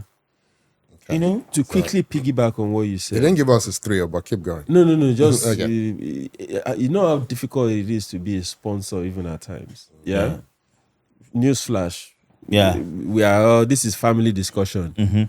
We've sponsored an under-17 league in Kwara State. Yes. This was how many years ago? 4 years ago. You are aware of the frustration we went through. Yeah. It was tough. It was tough. These guys wanted us front load them with bulk money. Yeah. Remember what I told you? So they cannot spend it. So they cannot spend it. I said it's not going to work. That this is what you need for every match day, every week. Yeah. This is the cost of referees, cost of Balls. We will transfer this amount to you on a weekly basis. They frowned at it, remember? That's true. They frowned at it. And they were not happy. And I'm like, why are you? Yeah. Anyway, sorry for jumping in, but So go that ahead. was number 1. What are the 2 other important reforms that we can do immediately? And the leadership, which is key. The leadership is extremely important, because if you put somebody who does not even have a clue about football, what do you expect him to do? Yep. So you need to put someone who has. It's not even because you don't play ball before, made them put you. But you need to be able to have a plan. Somebody that has organizational skills on how to put things together and all that. You need to have that, because it's extremely important we do that to move our football forward. Okay. Number 3. Scouting for talents. They are in the nook and cranny of everywhere. I was telling someone recently, I said, this under 17 they want to do. Let's do a tournament for secondary school girls. I can guarantee you, in Kwara State, minimum you see 3. They're actually 17. Yeah, and can play. They can play. You will get minimum 3. I said, if you put all the schools together and say, play regional, play here. I said, there's no way you don't see 3. But who is doing that? Nobody. Nobody. But if you do this in every state, who will beat Nigeria? It's the same thing if you do male. Yeah. If you do male, there's no way you will not see. And when I say under 17, Real under 17. proper Real under 17. Yeah. You get them. But you need to put somebody that has an idea of how to go about this. Okay, so somebody else will tell you, do this, put them together. And then somebody will come and say, put my son in that team. Oh, Yep. Yep. That happens. Or somebody will commercialize it and say slot is available for sale. Yeah. Yes. Right? Pay me 2 million. Whoever you bring will play. Unfortunately, that happens at the highest levels too. Yeah. So we need to have somebody who's ready to take it upon himself. I said, this is going to work. And that's what Morocco is doing. Yeah. They're in the finals of everything. The last under 17 they played Senegal in the final. Yeah. So what it means is that they have a plan and it's working. Yep. It's working. Yep. Morocco is not a big country. Senegal is not a big country. Cote d'Ivoire is not a big country either. You can't compare them to Nigeria. Oof. You can't. We have You so can- far in this world. We have every season, even before the season starts, if they say we are playing, let's say next year we are playing under 17, I expect us to start now with the boys an age younger than, so that they will be able to qualify for the next. You need to start now. Abra, you are going too far. If we pick Lagos State only and we get the best under 17 out of Lagos, we'll beat any other 17 in West Africa Lagos State only. Yeah. I'm not talking of the country. No, not all over Nigeria. Lagos State only. Because there's more people in Lagos than Ivory Coast. But what then happens is because everything is a racket. Everything is, we need to. Do you understand? We need to make money. So the best we are not putting our best foot forward. We're not. At every chance, we're not putting our best foot forward. All right, let's close on this. What would success for Nigerian football look like in the next 10 years? Actually, Yinka, you go first. So for me, it's multiple perspectives, right? Our age group football should be up and running and actually be age group football. Yeah? Not 25, 26-year-old people playing under 17. Yeah? The purpose of playing under 17 is not to win, I agree. which is meal. I agree. It is supposed to be the conduit, right, for the Super Eagles. So in every other country, you see somebody who play 15, under 17, under 21, then play for the national team. Yeah. But in Super Eagles, that's not the case. Under 15, under 20, then you now see somebody from an academy in Europe play for Super Eagles. That is a recipe for disaster. Yeah? So that's number one. Number two, our league should be up and thriving in 10 years from now, because that is the foundation. It's just the foundation. It is the foundation. If your product, your league is not up and running, what are we doing? So we need to depoliticize. You need to, that ecosystem needs to improve. It needs to be marketable. It needs to be, attractive. We need to be able to look at that league and we say we are happy. We are proud of the product that we are putting forward. And our team should be able to leave the MPFL, go into Africa, Champions League on continental level, and be relevant. I don't expect you to win it. Or not that South Africa will come and be smacking you 5-1 at home. You can't get over that. I mean, you see one team from, was it Sudan or so? Came in and beat Kwara. You remember now? They came in and beat Kwara United. Kwara United played Ashanti. Was it Ashanti Koto last year? Ashanti Koto. Ashanti they beat us home and away. What are we talking about? That never used to happen. That never happened. For where? Never. Yeah. So for me, 10 years from now, all these things, NFF, they need to put their house in order, right? I know that people say politics and sports, please always separate them. Yeah. See, sometimes I wish somebody could just look at NFF and say you're fired. But unfortunately, if you do that, FIFA will come and say interference. But sometimes I think, I don't know. You can actually do it right now. Election is coming up. But this thing, this NFF, sorry that I told you to get digress, okay? It's like ICANN presidency. Where there is like a list of people that are waiting in line. They know that once this guy is done his multiple tenures, this is who is going to take over. Yeah. Then he will go to CAF. Presidency. Then he will go to CAF. Let's do his whatever in CAF. You go to FIFA. Then you go to FIFA. Then just the way these are bros. Yes. Imagine Pinnick, the way he went through the. He says he's a lifetime president. No, emeritus. But seriously, that's what I want to see in 10 years. We need to be serious about this stuff. All right. Yeah. Same question. What would success for Nigerian football look like in the next 10 years? Well, I said it all, but I actually think we can do a lot better with the kind of the talent pool is crazy. Yeah, it's crazy. Yeah, you see, before you know now, you hear the next is coming out from somewhere. You see somebody else, somebody's already cooking up something now. Before you know, we'll bust out and be like, this same Nigeria. You see, you get phone calls, people call you and be like, okay, I heard you guys have this, you have that. I want to come and see what you guys have. Wow. It's everywhere in the world they know we have the talent. They know we have the talent, but how do we groom them? That's what they are doing for us. That's why you see there are more academy players traveling out of Nigeria. The players traveling out of Nigeria are more of the academies than the MPF. Top, yes. Wow. Yep. Okay. Same question to me. So All right, so two things for me. I think we need all of the above strategy, right? I'll start with the low-hanging fruit, right? If someone has already done the work for you that you've struggled to do for 60 years, Yes. go and reap the benefits, Yes. So take advantage of the fact that Nigeria is hot right now. So I'll give you an example. You know about my nieces and nephews. Right? Yeah. So my oldest nieces and nephews are 26, 25, 27. None of them born in Nigeria, right?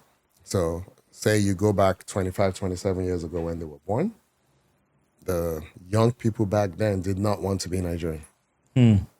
Now they all want to be Nigerian, Nigeria now. right?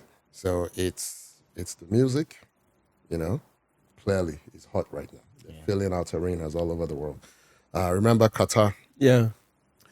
I remember the halftime of an Argentina game in the group stage, and Rema came on, and all the Argentinian fans were singing Rema. They don't speak English. Yeah. They definitely don't speak Pidgin, Yes. right? But then And this But they one, were singing they're the song. singing, calm down. So Nigeria is hot right now. The food. How many videos on Instagram have you seen? see fufu. Fufu and egusi. We're eating fufu. So Nigeria is hot. We take advantage. There are kids who have already been developed, who are not, quote unquote, good enough to play for the biggest. Don't let them waste their professional, their international life. Go and get them, right? Somebody should be banging down the door of Nwaneri's parents' home right now Yeah. and be like, don't wait for England. Don't wait. So and we need to move to a point where Nigeria is not just like the second alternative. Tell them why Nigeria is the play. Yeah. Not the alternative. Yeah. Yes. So my daughter is 15. If you ask her, she doesn't consider herself American. She considers herself Nigerian. And you cannot tell her Nigeria is not the best country in the world. I have done the job of brainwashing. That is what you need to do. And she knows the real. She's been to Nigeria. She knows the real. But I have done the job. It's an everyday job. You don't demarcate your country ever. Because if you're demarcating your country, how can you say you are good but your country is bad? It doesn't make sense. Yeah. So these people raising all these kids in all these countries, that you wait until they're 21 to tell them they're Nigerian, it's insane. So that is the low-hanging fruit. Yeah. And Yinka knows me. When I say I'm Pan-African, I'm Pan-African. If you have, I'm the reverse of the one-drop rule. Okay, if you have any black in you and you want to be black, you are black. Cole Palmer is black. Yeah. Yes. Right? Because his grandfather is black. He's black. We need more. We need more numbers. Right? Don't isolate anybody. Don't ignore anybody. If Nwaneri plays for England, I go cry. Because that boy, you can't teach what he has.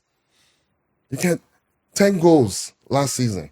You got 10 goals. He will play for England. And he was, I've told you. I will cry. I will cry. The Bukayo Saka is still hurting me. It's still hurting my soul. Like, why is he playing for these people? Stop. All these Malians and Senegalese people playing for France. Like, my eyes are bleeding. Well, but it's more of having people around you, like you have mentored your daughter. Like we need to become. Let's make Super Eagles the fufu of food of sports. Everyone wants to eat fufu. Let's the Afro beats. How did we do it? Yeah. Nigeria didn't improve, quote unquote improve. Yeah. A lot of these songs that became bangers came out of somebody's cell phone. Yep. There weren't like crazy studios 20 years ago. Yeah. You guys have all seen the documentaries. That's the low-hanging fruit. Let the talent speak. Yeah. Don't wait until you can build studios. Right? The talent is there. People were doing stuff on their phone and it became a thing. Yeah. So that's my number one thing, right? Go around the world. Get all those people, lock them up. Lock 200 up, maybe 20 make it. Right? Be like, sell them the dream. And then, now come back home. I'll use a university example. Everybody's jacklining, right? But a Nigerian university is still a ROI-rich endeavor. Yeah. Like, okay, a lot of people cannot afford Nigerian university fees. But on the world stage, it's peanuts that we're paying Yeah. Of Nigeria. course. Yeah. for what you're learning. It's not perfect, Yeah. But Obama always says, don't let the perfect be the enemy of the good. Yeah. Sometimes in this life, it's good enough that you need. Right? Yeah. When you use our airport, is it perfect? It's literally the worst thing you've ever seen. It's the worst airport anywhere. No, you need to get to Cameroon. It's Oh, worse. okay, when you fly in Nigeria, are you afraid? No. Is our safety record not one of the best in the world? Literally, I'm Yeah. speaking very Yeah. intentionally. Yeah. Of course. Yeah. So how did the Nigerian aviation industry? We don't have crashes, and I don't want to jinx anything, but we have one of this. We don't fly in a thunderstorm because we don't have the equipment to fly in a thunderstorm. Right? So Yeah. you are intentional. You know, we don't have the radar that other people have. Yeah. So we're intentional about safety. We do the dumbest things, like they have a new one now, Yinka, if you fly locally. They say you should take your power bank out and hold it in your hand. I want to smack somebody in their face because that is nonsense. There's no scientific reason why your power bank cannot be in your cabin luggage. But they won't let you. Now they say you should take it out after you've sat down. They will now announce that you should carry your bag, open it, take your power bank and hold it in your hand.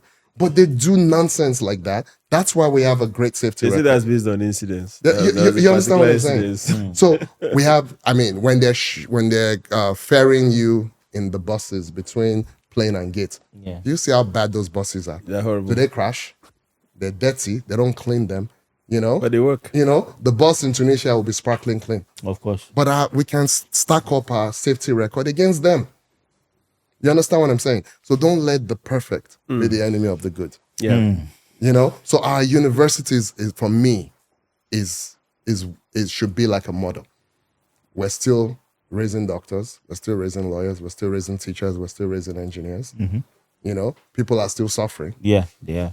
but that's the equivalent to me of talent. Yeah. Talent is coming through every year. Yeah. There's another 14-year-old that will become a doctor, that will Yeah. become a teacher, that will, Yeah. you know. So why can't we do the same thing on the sports side? You know, but if people are jackpotting to academies, then you don't even build that pipeline. Yeah. Yeah. We do. You know, so those are the two things for me that I want to see in the next 10 years. Lock the abroad kids up and then build the ones at home. Yeah. Yeah. You know, Well said. whether the infrastructure come or not. But not. Well said. You know? Well said. Okay. Yinka, Yes, sir. you want to wrap? Thank you very much. You're welcome. This has been a long time in the making, and I'm happy we finally got to do this. Yeah. Yeah, you know we always call you back. Yeah. No wahala. Absolutely. No wahala. We'll always call you back. well. Thank you for the good job you're doing with AbraySports. It's not just a commercial or financial venture, it's also like a mentorship program. Yeah, getting kids off the streets, kids that, you know, they have the talent but they don't know what to do with it. Is to identify the talents, and like I said, it's not pay to play. This is purely based on merit. Yeah, and there's no what's the word? We don't segregate. We don't say, oh, you're Yoruba, you're Igbo, you're Hausa. If you come anywhere in Nigeria, once you're doing an open camp, if you can play, you will play. You will play. We will camp you, we will feed you, and you will play football. Yeah. So thank you for all the good work you do in that regard, and thanks once again for showing up for us. So guys, that's our episode for today. The World Cup is going on. We probably should have touched a bit on the World Cup, but Is the World Cup going on? but Akin says he's not interested. I'm on a boycott. Akin says he's not interested. Soft boycott. I saw the GOAT score a hat trick earlier on today. I was sleeping. I saw him score a hat trick earlier on today. So our next episode we'll be talking about the World Cup, and we'll catch up. You missed something before we start. While you were late for the recording. Yeah. AbraySports has a new sponsor starting next season. Yes. Oh, fantastic. Yes. Okay. Yes. Quench Beverages. Quench beverages. Quench We struck the deal before you came in. Before I came in. It's all good. We'll be a That's good. shirt sponsor. Shirt sponsor. Yes. Fantastic. That's good. Happy to hear that. So guys, thank you very much for everything. Thanks for the support. But like I say, Oliver Twist, I always want more. So whenever you come across us on any social media platform, you know what to do. Like where you have to like, subscribe where you have to subscribe, share where you have to share, tell your friends about us, send in comments. We're more than happy to take them. Thank you very much. And we will see you all next week. Thank you, bros. Thank you, you. Inka. Thank This was you. fun. Goodbye.